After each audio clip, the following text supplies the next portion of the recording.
Hey girls, bonjour, bonjour, j'espère que vous allez bien.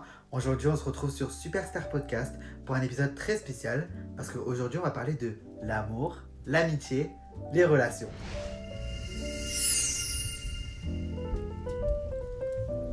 Alors, pour ceux qui viennent d'arriver, bonjour, déjà bienvenue. Je me présente, je suis Samy Boucheda, l'hôte de cette chaîne YouTube ou de ma chaîne de podcast. Si jamais vous tombez sur mon podcast ou sur ma chaîne YouTube, je suis l'hôte, Samy Boucheda. Mais j'aime bien parler de plein de choses, de vlogger, j'aime bien papoter, j'aime bien discuter, j'aime plein de choses. Mais aujourd'hui, on va parler d'un sujet très particulier. Comme j'ai pu le dire au début, on va parler de l'amour, l'amitié, les relations. Alors pourquoi j'ai décidé de parler de ça, de l'amour, l'amitié, les relations? Parce que je sais pas, vu que je suis enfermé chez moi par rapport à mon nez et que je peux pas trop sortir, je peux pas faire des trucs, etc. Bah, ça fait que j'ai un peu la réflexion, le cerveau qui travaille. Donc je pense à plein de choses par rapport à ma chaîne YouTube, etc. Donc je sais pas, c'était un sujet qui m'intéressait. Je me suis dit, j'ai plein de choses à dire par rapport à ça en fait. Donc pourquoi pas en faire un podcast. En général, ça vous plaît. Donc comme d'habitude, je partage mes pensées. Alors pour ceux qui sont au courant ou qui ne sont pas au courant, qui me suivent que sur Spotify, ou pour ceux qui me suivent sur ma chaîne YouTube aussi, ou qui ne sont juste pas tombés sur la vidéo, je me suis fait opérer du nez il y a maintenant une semaine. Ouais, ça fait une semaine pile. Et bah écoutez, j'ai pas de pansement, je vais super bien, Dieu merci, mais j'ai pas de pansement parce que le médecin m'a dit que je n'avais plus besoin. Et vu que ça a été des incisions qui ont été faites à l'intérieur de mon nez et pas à l'extérieur, ça fait que bah, j'ai pas de cicatrice. Mon nez est juste un peu enflé, je sais pas si ça se voit un peu, mon visage aussi d'ailleurs. Mais ça c'est autre chose, c'est peut-être parce que j'ai pris un peu de poids. Non, je rigole. Mais sinon ouais, mon nez il est un peu enflé, c'est le seul problème que j'ai. Et sinon normalement là tout va bien, j'attends juste que mon nez cicatrise, etc., etc. Mais ça, il faut laisser le temps faire. Alors, avant de parler de l'amitié, l'amour, etc., etc., j'aimerais bien définir les termes parce que je pense que chaque personne dans cette terre a une définition bien particulière, que ce soit de l'amitié, l'amour, les relations, etc., etc. Moi, en tout cas, c'est la définition de l'amitié que j'ai, c'est que c'est quelqu'un qui est toujours là pour toi, c'est quelqu'un qui t'épaule, c'est quelqu'un qui te soutient, que ce soit dans tes projets, dans la vie, dans tes moments durs comme tes moments de gloire. C'est une personne qui est toujours là pour toi, qui répond à tes messages quand tu as besoin d'elle ou juste pour discuter. C'est une personne qui ressent tes émotions sans forcément avoir besoin de parler. Parce que oui, pour moi, il y a amitié et il y a connaissance. Pour moi, on ne peut pas mélanger les deux en même temps. C'est pas parce que tu t'entends bien avec une personne que c'est forcément ton ami. Moi, en tout cas, c'est comme ça que je le perçois. C'est pas parce que vous me voyez parler avec plein de filles, plein de gens, etc., etc., que toutes ces personnes-là sont mes amis. J'ai des personnes bien particulières qui sont dans ma tête mes amis et d'autres qui sont vraiment genre des connaissances ou des personnes que j'apprécie, mais je sais que demain si j'ai besoin d'eux, ils seront pas forcément là pour moi. Et je pense que l'amour, la définition de l'amour, bah après moi j'ai jamais été en couple donc je veux pas me permettre de parler d'amour, etc. Mais je veux quand même le faire parce que bah, j'ai certaines choses à dire par rapport à ça. Mais je pense que l'amour c'est à peu près la même définition que l'amitié. Parce que l'amour c'est une personne avec qui tu vas vivre, que tu vas rigoler, manger, être triste, content, être malade. Enfin, pour moi, l'amour, c'est à peu près la même chose que l'amitié. Pour moi, ta partenaire ou ton partenaire, c'est censé être aussi d'un côté ta copine ou ton copain ou ton meilleur ami ou ta meilleure amie. C'est une personne avec qui tu veux construire un futur. Moi d'ailleurs, c'est un truc que je ne comprends pas dans notre génération, c'est qu'il y en a qui se mettent en couple et qu'après ils disent mais en fait je voyais pas mon futur avec cette personne. Pourquoi se mettre en couple avec cette personne si au final tu te rends compte, enfin, ou tu savais déjà avant même de te mettre en couple avec cette personne que ça allait pas être quelqu'un avec lequel tu vas finir ta vie. Ça c'est un truc que j'ai jamais compris. Moi demain je me mets en couple, c'est parce que je me vois finir ma vie avec cette personne. Bon, après, les aléas de la vie font qu'on change parfois d'avis, d'émotions, etc. Mais ça, c'est un truc que j'ai jamais compris avec certaines personnes. Des fois, j'entends des histoires. Ils me disent, ouais, je me suis mis en couple avec elle, mais vas-y, je me vois pas faire mon futur avec. Mais pourquoi tu te mets en couple? Je comprends pas. C'est juste pour, je sais pas, un effet de mode, juste pour te rassurer. Ça, c'est un truc que je comprends pas. Mais on va parler d'abord de l'amitié et après, on reviendra sur ce sujet un peu plus tard. Alors, pour moi, l'amitié, bah, déjà, premièrement, en primaire, je pense, et c'est quelque chose que j'ai remarqué, les problèmes, les traumas, etc. commencent toujours en primaire. Bon, après, ça commence à un moment en particulier. Mais moi, en tout cas, tous mes traumas ont bien commencé, enfin, ils ont tous commencé en majorité en primaire. Parce qu'en vrai, en primaire, j'ai jamais eu vraiment de copine. Vraiment, amis de primaire que j'ai encore gardé aujourd'hui, je pense, j'en compte que deux. Genre, j'ai deux personnes qui étaient amies avec moi en primaire et que je suis encore ami avec eux aujourd'hui. Et en primaire, j'ai jamais eu vraiment de copine. Parce que moi, il faut savoir, j'ai jamais eu de copain garçon, j'ai jamais eu d'amis garçons parce que je me suis jamais entendu avec les garçons. Donc ça fait que, bah, encore aujourd'hui, à 20 ans, bientôt 21, j'ai pas d'amis garçons. Genre, vraiment, on me dit demain, appelle un ami garçon. Je ne saurais pas qui appeler parce que je n'ai pas d'amis garçons. Mais en tout cas, même en primaire, j'ai jamais eu vraiment de copines. C'est juste des copines d'école, mais c'était pas des copines, quoi. Donc, vraiment, l'amitié, pour moi, j'ai vraiment appris ce qu'était l'amitié vraiment à partir de collège. Genre, vrai de vrai, à partir du collège, c'est là où j'ai commencé à faire mes vraies copines. des vrais amis, des gens sur qui je peux encore compter aujourd'hui, enfin j'espère en tout cas. Mais sinon, ouais, non. Sinon, avant, j'ai jamais, même petite section, moyenne section, j'ai des souvenirs hyper vagues, genre. Même, je me rappelle pas du tout. J'ai peut-être un nom d'une fille, mais je pense qu'elle va jamais regarder ça et elle va jamais tomber sur cette vidéo-là. Mais que je me rappelle, j'étais très copine avec elle en petite section. Mais vu qu'à entre-temps, j'ai déménagé et tout, on a perdu un peu le fil, ce qui est normal d'ailleurs, à notre âge, enfin à cet âge-là, pardon. Mais ouais, sinon, genre, j'ai vraiment connu l'amitié qu'au collège. Surtout que moi, je suis quelqu'un de très bizarre. C'est-à-dire que moi, je suis quelqu'un, genre, je suis un électron libre. Moi, je me considère comme un électron libre. Parce que je suis quelqu'un, j'ai trop besoin de mon espace. J'ai trop besoin de mon intimité, j'ai trop besoin de mon espace. Et je suis quelqu'un, 90% de mon temps, je veux voir personne. Je veux entendre personne, je veux voir personne. Mais il y a genre 10% dans ma vie où genre j'aurais besoin de voir quelqu'un, j'ai besoin de sortir avec quelqu'un, j'ai besoin de quelqu'un pour me soutenir, j'ai besoin d'attention. Et c'est quelque chose que j'ai remarqué il n'y a pas très longtemps, c'est que la majorité de mon temps, je vais le passer tout seul et je vais être super bien, j'aurai besoin de personne et tout. Mais il y a une journée dans le mois, vraiment une journée dans le mois, j'ai envie de voir quelqu'un, mais a priori, enfin, c'est obligatoire. Genre, je dois voir une personne, sinon littéralement, c'est une question de vie ou de mort. Et je sais pas ce qui fait que, voilà, mais genre, des fois, ça me fait même peur parce que je me dis, genre, j'ai passé tout le mois tout seul et il y a juste la fin du mois où il y a une journée dans le mois, en plein milieu du mois, au début du mois, où j'ai besoin de voir une personne. Et comme de par hasard, quand tu as besoin de voir une personne en particulier ou tu as besoin de voir une personne pour, je sais pas, te revitaliser, bah personne n'est libre pour te voir. C'est quelque chose aussi que j'ai remarqué qui est très drôle. C'est que quand tu as besoin des gens, personne n'est là, mais quand tu as besoin de personne, tout le monde est là être là, juste être là, genre. Un truc que j'ai remarqué avec la vie, etc., enfin avec les expériences, etc., c'est que quand tu nais, t'es pas né avec comment on appelle ça, un booklet, genre en gros, comment faire pour gérer tes émotions, etc., genre comment on appelle ça, une notice, voilà. Quand t'es né, t'es pas né avec une notice, t'es né avec rien du tout et c'est au fur et à mesure avec tes expériences, les gens qui t'entourent, les gens qui vont t'entourer, les gens qui vont être de passage, les gens qui vont t'apprendre des choses, etc., que t'apprends de la vie en fait. Toute ta vie, tu vas apprendre. Il n'y a pas genre un moment où tu vas dire c'est bon, je connais tout de la vie. Non, même à 90 piges, je sais que je vais apprendre des choses. Et c'est normal en fait. Parce qu'on est là, on est sur cette terre pardon, pour apprendre, que ce soit de nos erreurs pardon, ou de nos expériences, on est là pour apprendre. Et j'étais le premier à dire qu'on est mieux servi par soi-même que par n'importe qui. Et c'est vrai, on est mieux servi par soi-même que par n'importe qui. Mais c'est juste que l'être humain a besoin d'être entouré parce qu'on est des créatures qui ont été créées en communauté, enfin pour vivre en communauté, pardon. Et c'est quelque chose que j'avais pas compris au début, que j'ignorais, que littéralement je mettais de côté. Pour moi, c'était pas vrai. Mais en vrai de vrai, si l'être humain a besoin de gens autour de lui, parce que littéralement, si tu ne t'entoures pas de certaines personnes, ou tu t'entoures pas d'êtres humains, ou juste de liens, enfin tu crées pas des liens, etc. Bah en fait, littéralement, ça va juste, je sais pas, te renfermer sur toi-même. Ouais, genre tu vas commencer à créer des traumatismes, tu vas commencer à devenir limite paranoïaque. Enfin, c'est quelque chose que vraiment que j'ai appris avec le temps. Et pour moi, dans la vie, t'as pas forcément besoin d'avoir 3000 amis pour te sentir aimé en fait. Genre, des fois, juste une copine ou un copain, c'est bon, c'est parfait. Parce qu'encore une fois, être entouré de tout le monde, c'est être entouré de n'importe qui. Et nous, c'est pas ce qu'on veut, nous, on veut être entouré des bonnes personnes. Et c'est pour ça, encore aujourd'hui, personnellement, je fais le tri de mes copines, même si mon cercle d'amis a beaucoup rétréci ces derniers temps.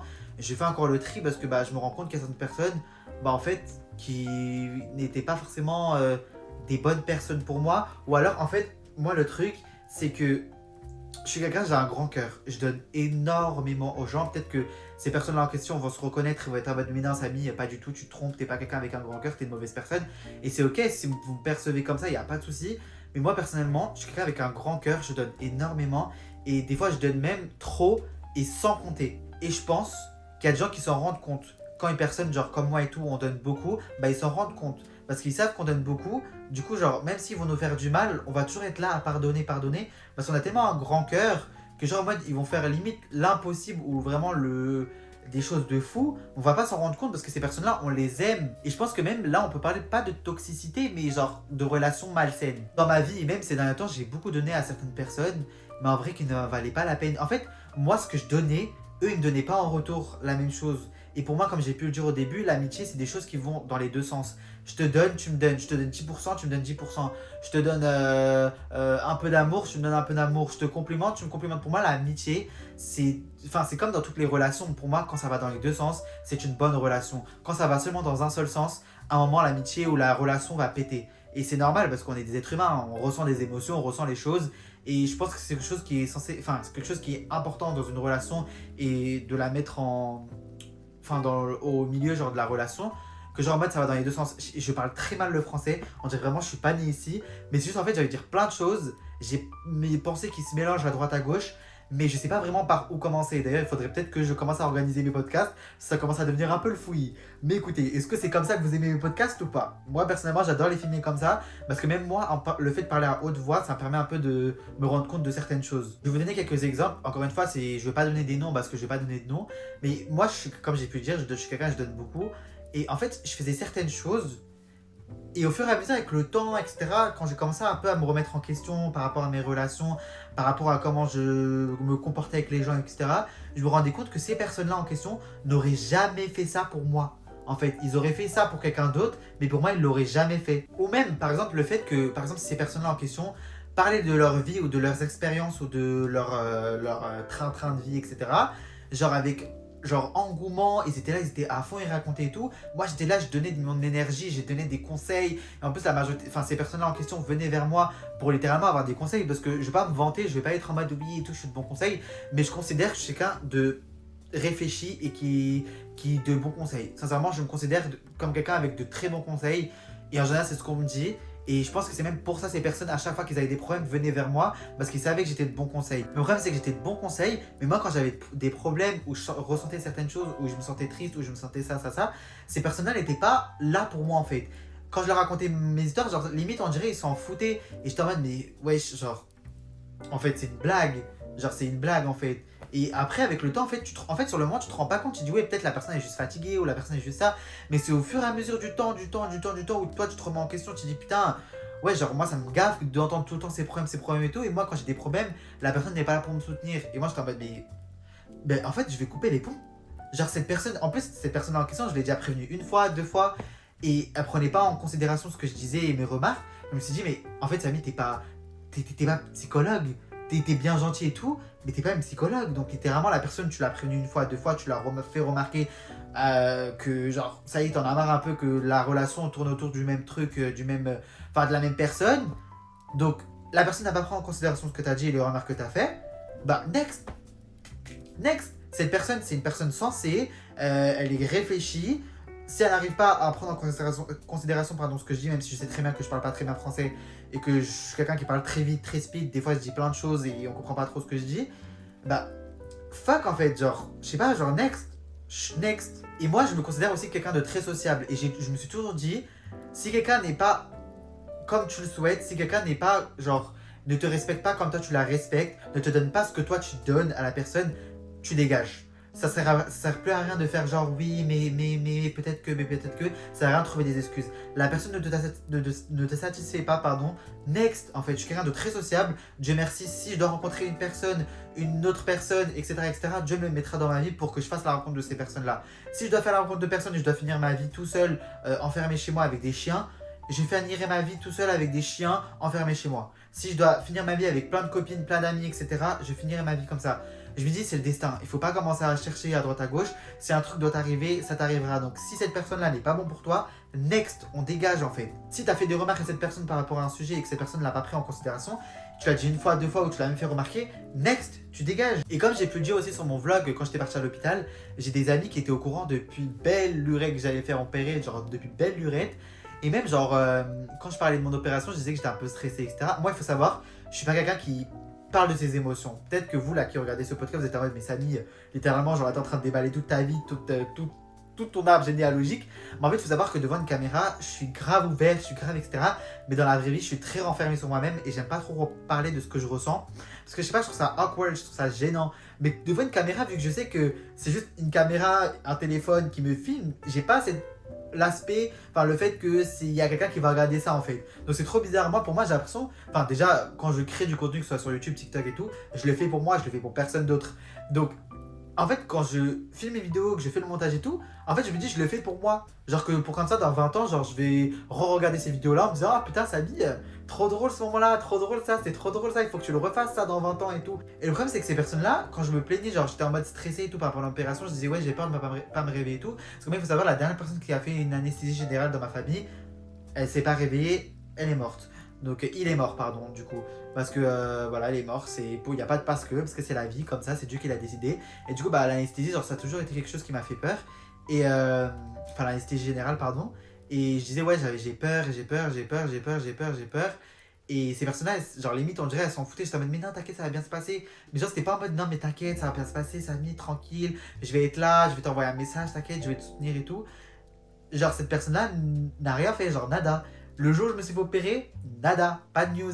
La personne m'a envoyé des nouvelles, enfin, m'a demandé comment ça allait et si je m'étais fait opérer. Genre, vraiment, quand ma vidéo YouTube était sortie. C'est-à-dire, genre, 3 4 jours après mon opération. Elle a vu mes stories, elle m'a envoyé un message sur Instagram, elle m'a dit oui, j'espère que tu vas bien. Non, elle m'a dit, ton opération s'est bien passée, j'espère que tu vas bien. Point.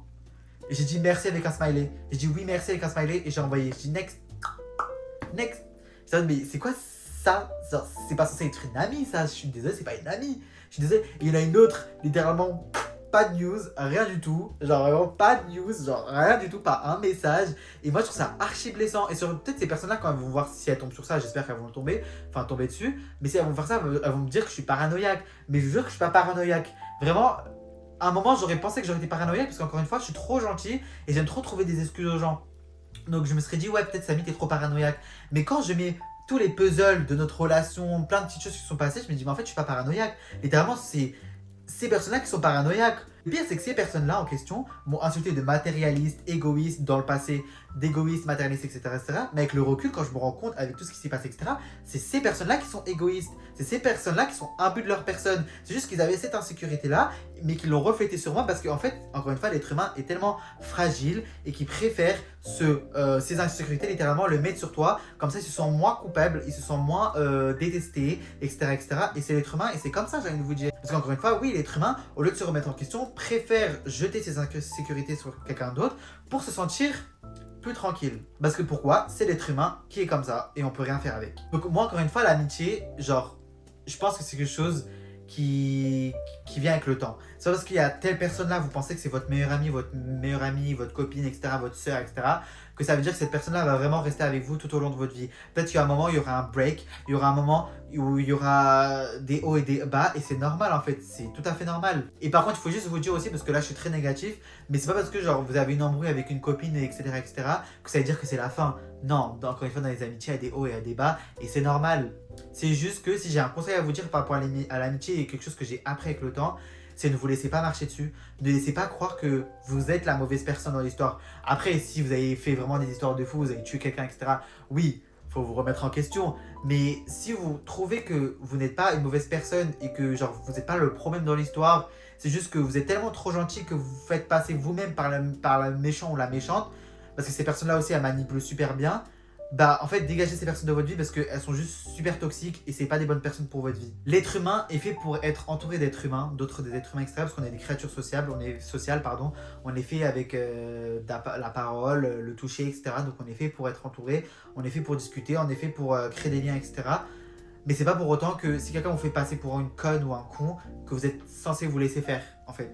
Donc non, encore une fois, si une personne vous marche dessus, vous laissez pas marcher dessus, vous dites non, non, non, t'es qui toi pour marcher sur moi en fait, tu vas pas marcher sur moi, c'est moi qui va marcher sur toi parce que toi tu marches pas sur moi je marche sur toi et pas le contraire. Vraiment je suis crazy, je parle de tout et n'importe quoi et ça commence à partir en bourrique. En tout cas là on va parler un peu de l'amour, mais l'amour ça va être hyper rapide parce que bah du coup pour ceux qui le savent et qui me suivent depuis belle lurette, j'ai jamais été en couple, genre never. Et en vrai, vous savez qu'il y a un moment, je pensais même que j'étais aromantique. Pour ceux qui ne savent pas c'est quoi aromantique, aromantique c'est quand en gros genre... En fait j'ai peur de mal définir le truc. Vous savez quoi, j'ai ma tablette qui est juste ici et je vais regarder la définition sur internet parce que j'ai trop peur de vous définir le terme mais qu'en fait je dis littéralement de la merde. L'aromantisme peut être défini comme l'absence d'attirance romantique. Les personnes aromantiques ne restent pas...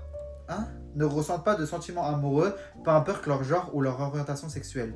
Bah pendant très longtemps, je vous jure que je me suis ressenti, enfin je pensais que j'étais aromantique, donc littéralement que je ne ressentais rien à part de l'amitié pour les personnes. Genre encore une fois, j'ai eu plein de copines, etc. dans ma vie, etc. Mais j'ai jamais eu de l'attirance pour aucune d'entre elles ou aucun d'entre eux. Donc je sais pas en fait, je vous jure pendant un très long moment, je pensais que j'étais aromantique. Parce que les relations ne m'intéressent pas, à part les relations amicales, le reste ne m'attire pas et ne m'intéresse pas. Donc vraiment, j'ai cru vraiment que j'étais genre aromantique. Mais en fait, je pense juste que j'ai juste peut-être pas trouvé la bonne personne pour ça. ou c'est juste qu'on est trop dans un monde fucked up, du coup j'ai pas envie de faire n'importe quoi avec n'importe qui. Surtout que moi, perso, je suis de l'équipe, je ne pourrais jamais me mettre en couple avec une personne en qui je n'ai pas confiance à 100%. Après, tu peux pas avoir confiance à 100% en quelqu'un, mais si je n'ai pas confiance en toi à 100%, littéralement, je ne partagerai jamais le même lit que toi, c'est mort. T'imagines genre se mettre à nu devant quelqu'un que tu n'as pas confiance, faire des choses avec quelqu'un que tu n'as pas confiance, te marier, faire des enfants, créer un avenir avec des gens qui n'ont pas confiance. Ça, c'est quelque chose que je comprendrai jamais de ma vie.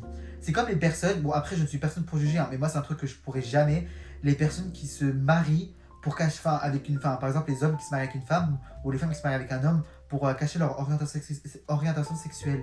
C'est un truc que je ne comprendrai jamais de ma vie. Le pire c'est que en plus des fois après t'entends des histoires qui sont genre, des histoires de fous. Genre le mari, il est parti tromper sa femme avec un homme dans des caves ou des trucs bizarres, etc. Et je me dis, mais what the fuck. Après, t'apprends que le père, il a 4 enfants. Je dis, mais comment il a fait? Genre, je ne peux pas en fait partager le même lit que quelqu'un qui ne m'attire pas. Enfin, à part ami, je ne pourrais pas en fait. C'est impossible. Et je sais pas si je suis fou ou c'est le monde qui est fou, mais c'est un truc, c'est genre indispensable. Enfin, c'est inimaginable pour moi. Parce qu'en fait, quand tu dis ce genre de choses, littéralement, t'as l'impression que c'est toi qui es fou. Alors que pour moi, genre, c'est quelque chose de lambda, c'est un truc enfin, c'est un truc qui est normal en fait. Et je pense aussi, je me mets pas en couple parce que je suis quelqu'un avec un très grand caractère. Je suis quelqu'un avec un très très grand caractère et j'ai trop besoin de, comme j'ai pu le dire tout à l'heure, mon espace, mon intimité, etc., etc. Donc, si je me mets en couple, j'ai besoin que la personne me laisse dans mon côté certaines. En fait, je veux juste pas quelqu'un d'étouffant. Voilà. Et j'ai peur que si je me mets en couple, bah, la personne soit trop étouffante. Genre, oui, tu fais quoi? Tu m'envoies des messages. Enfin, la personne m'envoie des messages, je réponds pas. Oui, pourquoi tu m'as pas répondu? Nanana. En fait, encore une fois, j'aime pas me justifier, j'aime pas ça. Et c'est normal dans une relation de se justifier pourquoi tu réponds pas, pourquoi tu es là, pourquoi tu fais ça, etc. Parce que bah, vous êtes en relation, vous êtes deux. Mais c'est peut-être pour ça aussi que je me mets pas en couple, parce que le fait de se justifier et tout, flemme en fait. Si j'ai envie d'aller là ce jour-là, j'y vais là ce jour-là. Si j'ai envie de faire ça, je fais ça. Si j'ai pas envie de répondre à mes messages, je ne réponds pas à mes messages. Je n'ai pas besoin de me justifier. C'est pour ça que je ne me mets pas en couple. Déjà, je n'ai pas eu l'occasion. Vous imaginez, moi en couple, ce serait une dinguerie, genre. Vraiment, Samy a tué quelqu'un, genre Samy a jeté son partenaire du 4e étage. Je suis hystérique, hein. Je serais capable. La vie de ma mère, je serais capable. Moi, tu me gonfles, allez hop, je te jette par la fenêtre. Non, je rigole. Bien sûr, je rigole. Attention, je vais terminer sur BFM TV, on va dire les Arabes là, mal éduqués là, je sais pas quoi, flemme. Et aussi, je pense que être en couple, ça me fait peur un peu. Hein. Parce que j'ai toujours eu l'habitude de compter que sur moi et sur personne d'autre. Donc j'imagine genre devoir compter aussi sur quelqu'un d'autre, genre je sais pas, genre ça m'angoisse un peu. Genre le fait d'être hâte de s'ouvrir, etc. Genre c'est pas gênant, mais je sais pas, c'est un peu genre intimidant. Le fait de parler avec une personne, de devoir raconter sa vie, et surtout le fait que la personne à côté a déjà eu une vie extérieure avant toi, genre je trouve ça, je sais pas, je trouve ça bizarre. Genre je sais pas, genre c'est trop bizarre, parce qu'en fait moi j'ai pas de vie extérieure, sociale et tout, j'ai pas une vie sociale de fou. Tu imagines genre ton partenaire ou ta partenaire elle a une vie sociale de fou, et toi genre t'as une vie genre lambda, banale, enfin rien de fou, et que ta partenaire ou ton partenaire a fait des dingueries à droite à gauche, genre je sais pas, genre limite tu te sentirais quand même je sais pas, comme, je sais pas, genre, ce serait gênant en fait. Moi, je trouve ça gênant un peu. Genre, je sais pas, enfin, quand je dis gênant, genre, c'est pas en mode c'est gênant, genre en mode gênant. Mais genre, je sais pas, genre, tu te dis, putain, la personne à côté, elle a profité de la vie, toi, t'es encore un petit veau tout mignon qui vient de sortir du ventre de sa maman.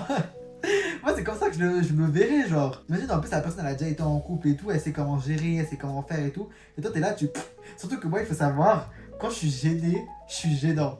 Moi, quand je suis gêné, je suis gênant. Dans les trucs sérieux comme ça et tout, je suis le genre de personne, genre, je vais commencer à renifler, je vais commencer à, je sais pas, faire des bruits bizarres, mon corps, il va faire des bruits bizarres, je vais commencer à rougir, je vais commencer à être maladroit, je vais faire tomber la fourchette, le couteau par terre. En fait, je vais faire plein de petits bruits de merde qui vont faire en sorte que, enfin, qui montrent surtout que je suis gêné et qui vont faire en sorte que je me fais remarquer. Vous imaginez Samy dans un date, genre, ça serait tellement drôle. Mais ce serait vraiment drôle, genre vraiment hilarant, genre, ce serait hilarant. En plus, j'avais déjà parlé sur un TikTok, j'avais dit ça, j'avais dit que moi, personnellement, je suis grave le genre de personne quand je suis dans un endroit un peu bobo, chic, etc. Genre, je suis grave maladroit. Je fais tomber les couverts, je deviens tout rouge, je deviens gênant, parce qu'en fait, j'ai pas l'occasion, enfin, j'ai pas l'habitude d'aller dans ce genre de lieu. Moi, j'ai l'habitude d'aller au fast-food, j'ai l'habitude de prendre à emporter, ramener chez moi, je le mange comme un gros porc, et puis basta, on passe à autre chose. J'ai pas l'habitude de manger à cuillère, fourchette, je sais pas, genre, je suis pas habitué à ça en fait. Et je pense que ça vient avec le temps, mais je suis pas habitué à ça. Et surtout, bah, du coup, bah, c'est pour ça aussi que je me suis fait opérer du nez. C'est que bah, j'ai une narine sur deux qui fonctionne. Donc, ça veut dire que je renifle et je commence à ronfler très rapidement. Surtout que moi, quand je suis stressé avant mon opération, bah mon nez il était bouché, genre quand j'étais stressé et tout, j'avais une narine qui fonctionnait sur les deux. Et t'imagines, ça veut dire que une narine ça suffit pas pour un aussi gros corps. Du coup je suis obligé d'ouvrir la bouche, du coup tu me retrouves, je suis comme ça. Comme un chien en fait, je suis comme un chien. J'aimerais aussi parler de l'aspect famille, parce que mon podcast s'appelle littéralement amitié, amour et relations. Et les relations, je pense que, enfin, je vais mettre le terme de la famille dedans.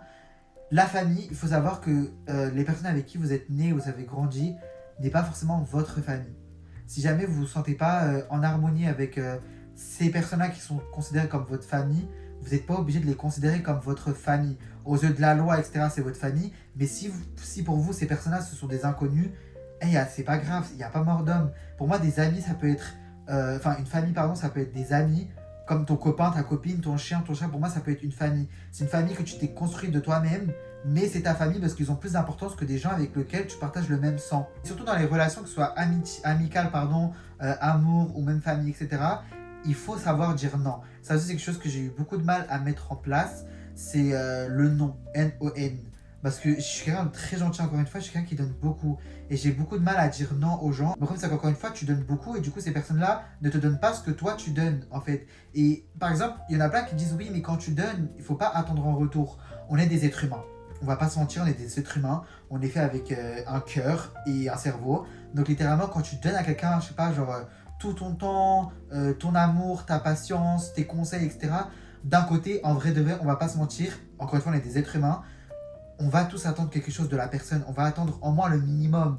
Le minimum. Je sais pas, quand toi tu as besoin de cette personne-là, elle va être là pour t'épauler. Moi, en tout cas, c'est comme ça que je perçois les relations, que ce soit amicales, amour, etc. Pour moi, je te donne, tu me donnes. Tu me donnes rien, je te donne rien. Avant, j'étais pas comme ça. Maintenant, je suis devenu comme ça. Parce que j'ai remarqué que je donnais beaucoup, encore une fois, mais je recevais rien en retour. En vrai, j'attendais rien. Mais juste que quand même, un minimum. Je sais pas, je te donne tout le temps de mon temps, mon temps, mon temps. On parle tout le temps pratiquement des mêmes sujets, etc. Je donne mes conseils, etc. À un moment, genre, je sais pas, ça me gonfle. Parce que c'est normal, je suis un être humain. Donc, les gens qui disent oui, mais il faut donner sans attendre rien en retour, pour moi, j'y crois pas trop. Parce qu'avant, j'étais comme ça. Mais quand tu fonctionnes comme ça, en vrai de vrai, l'être humain, encore une fois, il est égoïste. Il va littéralement te prendre pour un con ou pour une conne. Quand l'être humain voit qu'il peut picorer gratuitement quelque part, t'inquiète pas qu'il va aller picorer gratuitement. Mais quand tu dis, wop, c'est gratuit, mais vas-y, il y a une limite de quantité par personne, là, il va commencer à faire plus attention. Il va commencer à parler de sujets plus intéressants. Il va commencer à faire attention à toi. En fait, c'est quand tu te crées de la valeur autour de toi-même, bah, les gens se rendent compte que tu as de la valeur. Mais si tu te traites toi-même comme de la merde, les gens vont te traiter comme de la merde. Et moi, personnellement, je me traitais comme de la merde, donc les gens me traitaient comme de la merde. Mais vu que maintenant, je donne de l'importance à qui je suis et à ce que je ressens, bah, les gens se rendent compte que j'ai de l'importance et mon temps, en fait, il a de la valeur. Et que je suis pas juste quelqu'un que tu appelles comme ça à la dernière minute ou quand tu te sens pas bien et que tu donnes des news à droite à gauche, mais en vrai, tu t'en fous de ce que Samy ressent. En tout cas, si vous êtes comme moi et que vous avez l'habitude de toujours dire oui, il faut que vous appreniez à dire non. Et c'est quelque chose que j'ai vraiment eu du mal à faire, mais que maintenant, je commence à faire petit à petit. Quand j'ai pas envie, je ne le fais pas. Non. Tu peux venir m'aider à faire ça? Non, je n'ai pas envie. Parce que moi, quand j'ai eu besoin de toi à ce moment-là, t'étais où? T'étais pas là. Donc toi, t'as besoin de moi? Non, je ne viendrai pas. Point à la ligne. En tout cas, je pense que j'ai fait un peu le tour. Si jamais j'ai manqué peut-être certains sujets ou certaines choses, n'hésitez pas à me le dire en commentaire Spotify ou YouTube. Parce qu'encore une fois, cette vidéo va être sur Spotify et sur YouTube. Enfin, l'audio va être sur Spotify et la vidéo sur YouTube. Moi, je vous fais plein de bisous. En tout cas, j'ai vraiment dévalisé mon sac parce que j'avais plein de choses à dire. C'est vraiment un sujet qui m'apportait beaucoup, enfin qui m'intéressait beaucoup, pardon. Et le fait d'avoir parlé comme ça à haute voix, ça m'a vraiment, enfin, je me suis vraiment rendu compte de certaines choses et de certaines relations que j'ai pu avoir ou que j'ai eues et que peut-être que je suis en train de faire les bons choix et enfin les choix que je suis censé faire et que j'aurais dû faire dès le début en fait. Bref, sur ce, je vous fais plein de bisous. Je vous remercie énormément de m'avoir écouté jusqu'à la fin, en tout cas si c'est le cas. Je vous fais plein de petits cœurs. Voilà. Et on se dit à très bientôt sur Superstar Podcast, soit sur YouTube ou sur Spotify ou même sur mes autres plateformes. Et on se dit bye. Bye girls. Bye.